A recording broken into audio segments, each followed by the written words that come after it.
Hi everyone and welcome to the panel show's It's Your Business. I'm Chiara Gizzi and I'm here with Will Kostopoulos, an incredible entrepreneur, and we're going to talk to him today about his business, Cargo National Solutions. Welcome to the show, Will. Hey Chiara, how are you? I'm very good, thank you. So tell me. Yeah, you tell me. That's what we're here for.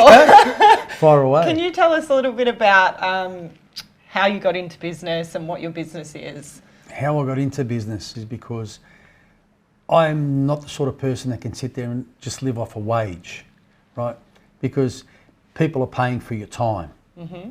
Now, my time is important to me. Well, it's the only currency that you never get back. That's right? correct. You have one lot of time in this life and then that's it. Once it's spent, right. You can't get it back. There's no rehearsals. No. Once off. That's it. So what ended up happening was went and worked for a company as a sales rep, mm-hmm. and in the freight industry, I'm in the freight game, mm-hmm. and they wanted me to put me on a salary and do this and do that and whatever. I don't want to be on a salary. I like commission only, mm-hmm. because I'm confident of who I am and what I do. So what ended up happening was it got to the point after 12 months that they were paying me an absolute enormous amount of money. So they weren't very happy. I'd go in there to get my paycheck and they'd go to me, "Oh, why are we paying you this amount of money for?" And like I said to them, I said, "You took the risk in the beginning of not paying me anything, yeah. and me bringing the work in and you managing and looking after my portfolio of clients." Yeah. So they didn't like that, so they ended up turning around and putting me on a salary. So I took my clients and started my own. Well, I didn't take my clients, they actually fired me because I kicked up a big stink. Uh-huh. So they got rid of me, so I was jobless. Oh dear. So, and when you've got a wife and a kid and, bills to pay, you've got to do what you've got to do. Mm-hmm. So what happened was I went and worked at Coles at night, packing shelves. Wow. And during the day I'd be in the garage ringing customers and seeing them and going out and I had this...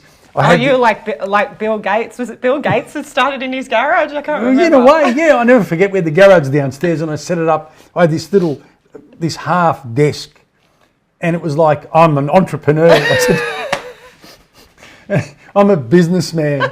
And I was going like, right, okay. But the phone's like not attached to anything and you're just like talking to yourself. No, I had a mobile phone. Betsy, please send in. I'll never forget, I had a mobile phone, and the mobile phones back then it's not like today, like you got to pay as you call. So everything would have to be managed really well, right? Yeah. The cost saving. Yeah. Anyway, it was funny. One night we were sitting at the dinner table and my son Liam, he was, I think he was, what was he? He would have been about 6 or 7 at the time.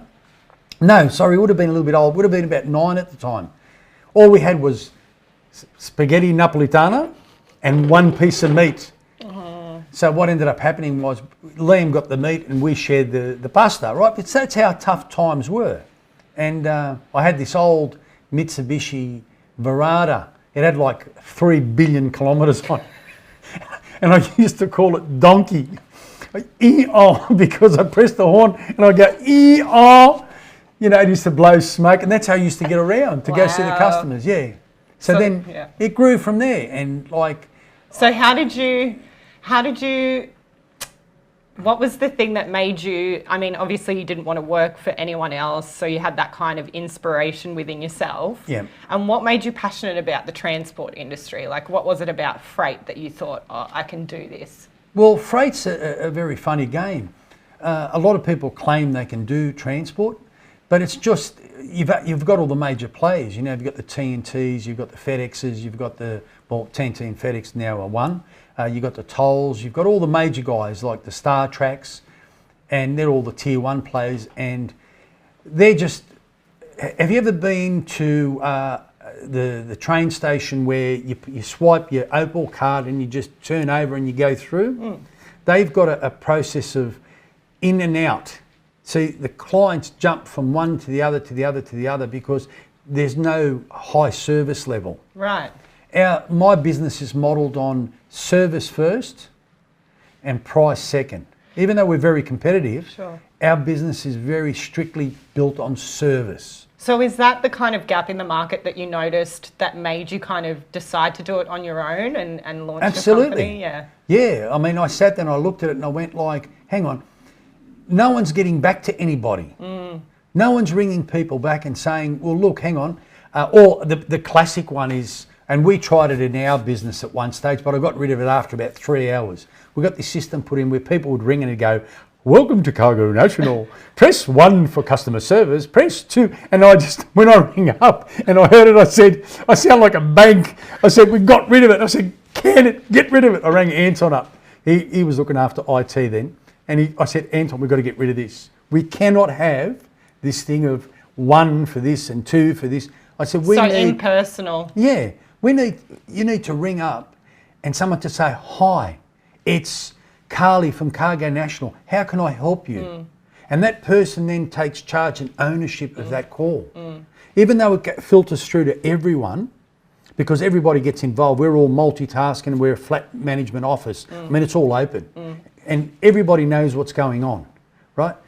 Someone's got to take ownership and follow this through and get back to the client we don't want the client hanging on the phone. We say, leave it with us, we'll get back to you. And we get back to them within 15, 20 minutes. Even if we haven't had a result, we get back to them out of courtesy. Yeah.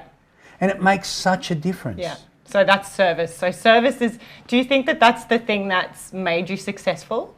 Yes. Yeah, as a company? Absolutely. And it's really funny because I go out, like, you go out at night and, like, get a bite to eat, or you go into a shop, and you walk in and you expect the service that you give.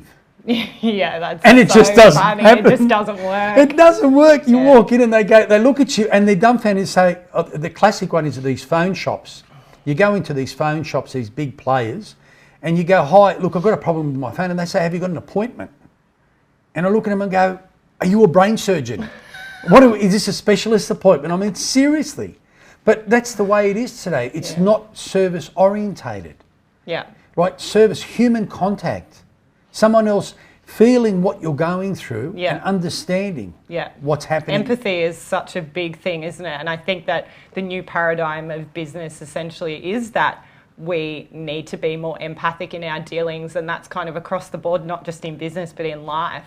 Which kind of leads me to my next question. What are you passionate about outside of your business? What do you... Passionate outside of my business? Well, I'm a bit of a motorbike junkie. Yeah. Oh yeah? So tell us about that. Well, what is it about the bikes that you love, firstly? Okay, it's the freedom, right? And it's also, it challenges you. It allows you to clear your mind away from the business. Because when you're riding, you've got to take it very seriously.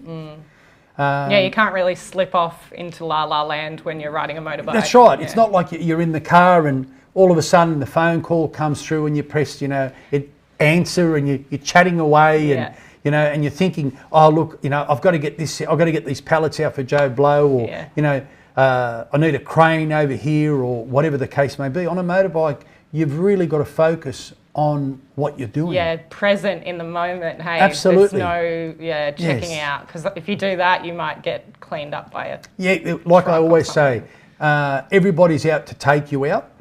So you've got to always have that in mind. And my second biggest passion is cooking. Yeah, I love to cook. What is it about cooking that you love? Again, it's focusing, detail. Because when I cook, I get a little bit creative.